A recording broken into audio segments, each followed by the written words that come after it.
नमस्कार, आप देख रहे हैं जौनपुर टुडे और मैं हूं शुभम अग्रणी। साथियों, जैसा आप सभी को पता है कि बांग्लादेश में लगातार कई दिनों से हिंसा जारी है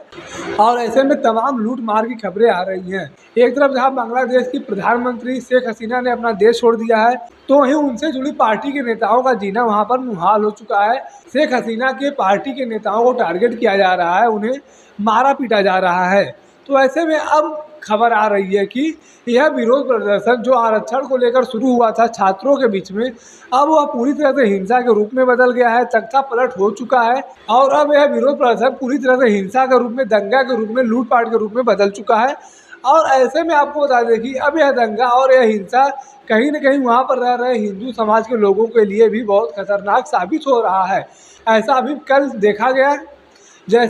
देखा गया कि हिंदू बाहुल इलाकों में लगातार तोड़फोड़ की गई, हिंसा किया गया, उनके घरों में आग लगाने की कोशिश की गई, उनके घर के बाहर बेटियों को अपहरण करने की कोशिश की गई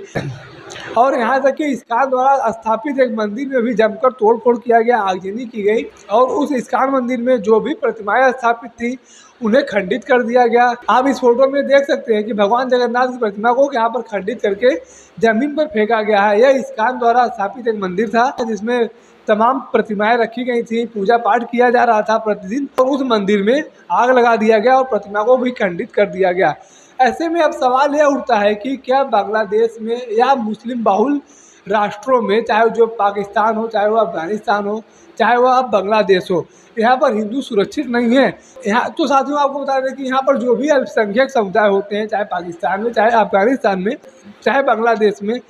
यहाँ पर हमेशा अल्पसंख्यक समुदाय को मारने पीटने की खबरें आती रहती हैं, धर्मांतरण कराने की खबरें आती रहती हैं और मंदिरों में तोड़फोड़ की खबरें हमेशा आती रहती हैं। तो ऐसे में अब हिंदू समाज के लिए एक बहुत बड़ी कठिन परिस्थितियां हो गई हैं कि वह बांग्लादेश में रहें तो रहें कैसे। अब उन्हें जान माल का खतरा है, उनके घरों को लूटा जा रहा है और उनके धर्म स्थल को भी खंडित किया जा रहा है। ऐसे में भारत सरकार द्वारा अभी तक किसी प्रकार का निर्णय तो नहीं लिया गया है, लेकिन हमारा भी अनुरोध है भारत सरकार से कि भारत सरकार जल्द से जल्द इस पर कोई निर्णय ले और वहाँ पर जो हिंदुओं को मारा पीटा जा रहा है उस पर कोई कार्रवाई करने का या उन्हें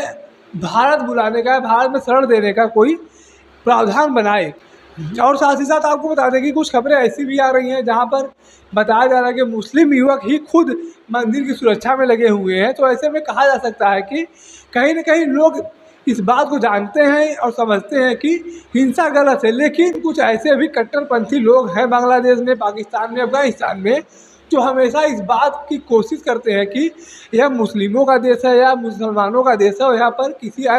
किसी अन्य समुदाय का व्यक्ति नहीं रहना चाहिए। और यह कट्टरपंथी लोग हमेशा इस कोशिश में लगे रहते हैं कि